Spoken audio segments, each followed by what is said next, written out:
Olá, vamos a mais um Pingos de Algoritmos.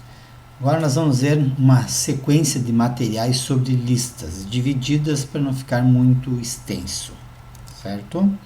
Muito bem, então nós já vimos, né, e vamos revisar um pouquinho esse conceito de array, vetor, e em Python também as listas, que outras linguagens de programação também utilizam. Que nada mais é do que uma sequência de valores organizados em uma estrutura, né, onde que o primeiro endereço é 0 e é controlado através de seus índices ou posições ou endereços. Aqui eu vou chamar de índice, tá? Identificando essa posição de um valor dentro de uma lista. Começa com 0 e vai, né, conforme a quantidade de valores existentes inseridos na lista, tá? Bem, um detalhe importante, né, listas em Python, tá? Nada mais é do que uma estrutura de memória, tem endereços e posições sequenciais e contém dados heterogêneos. O que quer dizer? Que determinado índice pode ter um caractere, outro índice pode ter um inteiro, outro um ponto flutuante, com casas decimais, outro uma frase, um valor booleano e assim por diante, dependendo dos tipos de dados que a linguagem aceita, tá? O acesso é fundamental, né, que a gente entenda que o acesso aos índices em Python pode ser feito de duas formas. O acesso direto, colocando o número desse índice, né, ou através de uma iteração, ou seja, índice a índice, começando do zero ou até começando em outra posição, mas existe um controle sobre quais são os índices da lista que estão sendo acessados. Bom, então um item, um dado, ocupa sempre um índice, uma posição na lista, né? E a maioria das linguagens utiliza justamente esse índice para fazer essa iteração, para fazer esse acesso, ok? Como nós já vimos, Python acessa a iteração e o acesso sequencial. Nós vamos praticar um pouquinho agora com listas, tá? Então, na tela vocês estão vendo, uma forma de criar uma lista é através de uma lista vazia, com abre e fecha colchetes, ou já inserindo valores nessa lista, atribuindo esses valores, né, o formato e estrutura da lista, a uma variável.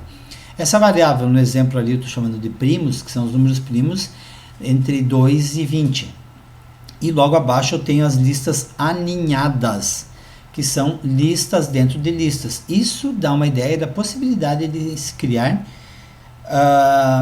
listas multidimensionais, né? No caso dos não primos, eu tenho uma lista dentro de outra lista. E aqui a gente vai praticar um pouquinho fazendo a iteração em cima desses dois exemplos que eu comentei. Nós vamos usar o REPL então para fazer essa iteração. Eu já deixei as duas listas criadas aqui. Se eu der print em lista e se eu der print em, opa, não é lista, né? É primos e não primos. Vou apagar a primeira aqui, que estava apenas exemplificando como criar uma lista vazia. Aqui nas outras linhas eu já criei listas com valores inseridos. Então note aqui, eu tenho a primeira que se chama primos, são números sequenciais. A segunda, perceba a diferença, cada item da lista é uma lista, ou uma sublista, como a gente costuma dizer. Então vamos fazer uma iteração primeiro na lista primos. O que é uma iteração? É um laço de repetição que vai iterar, ou seja, vai passar item a item desta lista.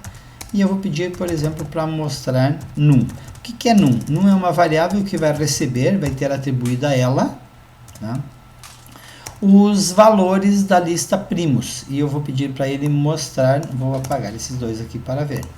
Ele vai listar cada item da minha lista primos que foi atribuído a variável num. Então esse for aqui é uma iteração, ele vai percorrer a lista primos valor por valor. E vocês já viram, né, isso em laços e repetições, que a iteração ou um bloco de comandos, né, tanto do for como do while como do if funciona assim. Ele está indentado, ou seja, ele tem aqui um espaço, né? Enquanto as linhas tiverem esse espaço, ele está dentro daquele bloco. Bom, vamos ver agora se eu colocar não primos. Vamos ver o que acontece com não primos. Primos eu vi, é valor a valor. E não primos, olha só, cada valor é uma lista. Mas está certo isso? Tá. Olha o 4, 1, 2, ele não é uma lista da primeira posição? É, tanto que está separado por vírgula fora dos colchetes, olha aqui, ó. Tá? Mas se eu quero cada valor dessa lista, eu tenho que pensar que aqui num é uma lista, que está ali o 4, 1, 2. Então aqui, eu até posso deixar de escrever a lista, só para ver se está certo mesmo. Agora eu vou chamar aqui dado, tanto faz, né? Um outro número, ou num2, é uma segunda lista. In, é não primos? Não, agora eu vou iterar a variável num, porque eu já vi que num vai ter essa sublista. Eu vou fazer uma iteração nessa sublista e vou pedir para ele escrever um num2, para ver se o num2 é um valor da minha sublista. Tá lá, ele escreve num, que é a sublista, e cada valor de num, que eu chamei de num2, ele escreve aqui. Assim, o segundo item com os seus valores, o terceiro item com os seus valores. Então, aqui a gente viu como fazer uma iteração, né, baseado em listas e sublistas. Tá? Aqui um outro exemplo, que é a utilização e inserção de valores através de ranges ou intervalos.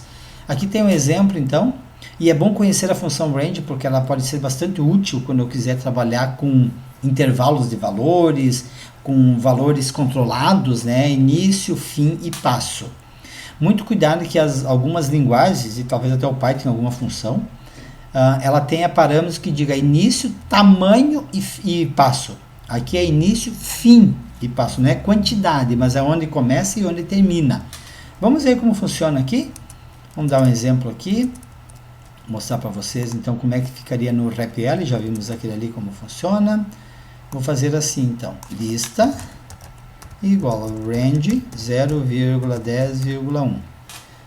E aí eu vou pedir para ele escrever lista. Vocês acham que ele vai escrever uma lista? Olha ali, ó, ele escreveu o próprio range. Por quê? Tá? Porque na verdade o range é uma função de intervalos. E a minha lista é uma lista, mas é uma lista que contém intervalos. Vamos pedir para ele mostrar a minha lista, minha variável lista, como uma lista de verdade?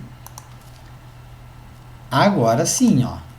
Porque a variável lista é uma lista de valores entre 0 e 10. Por isso que eu falei a importância desse fim aqui. Tá? Começa no 0 e ele vai mostrar 10. Não, ele vai até o 10 menos 1. É o fim, não é quantidade. De 1 em 1, tanto que se eu colocar o 2, nota que ele continua indo até o 10 menos 1.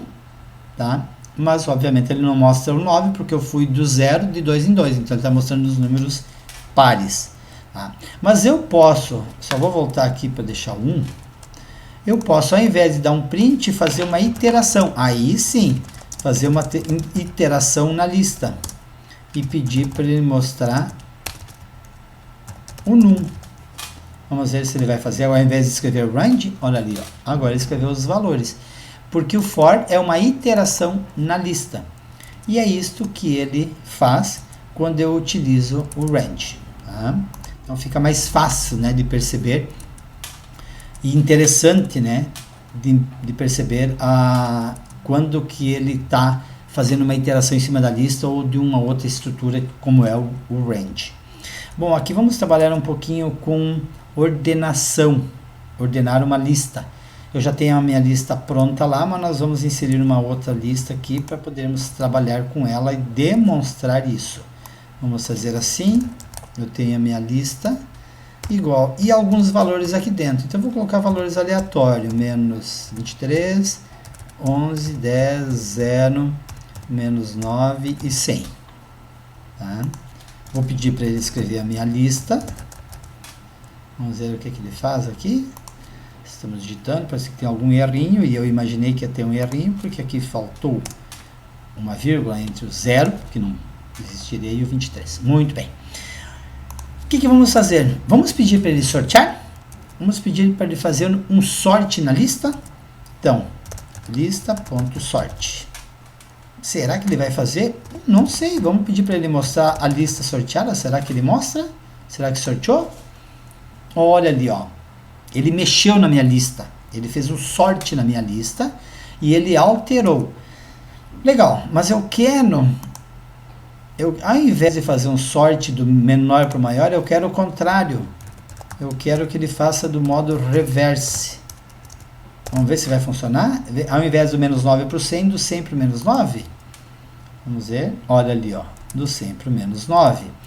Ah, Paulo, mas eu não quero mexer na minha lista original. Muito bem, então vamos criar uma lista sorteada, ou sorte, tá? E aí vamos dizer que eu quero sortear a minha lista e armazenar. Então, o que ele faz? Ele não mexe na lista original, mas ele sorteia a lista original e armazena dentro dessa nova lista a minha lista sorteada. Então, eu mantenho a lista original, tá? Tá aqui. E ele sorteou a nova lista. Só que por que ele está mostrando igual? Porque eu estou mandando mostrar a própria lista. Agora eu vou mandar mostrar a lista sorteada. Ó, agora funcionou. Então, na linha de cima, a minha lista original. Na linha de baixo, a minha lista sorteada. Então, essa é a primeira parte, tá, da listas. Então, agora nós vamos ver a segunda parte de tratamento de listas nesse segundo vídeo que vocês podem assistir.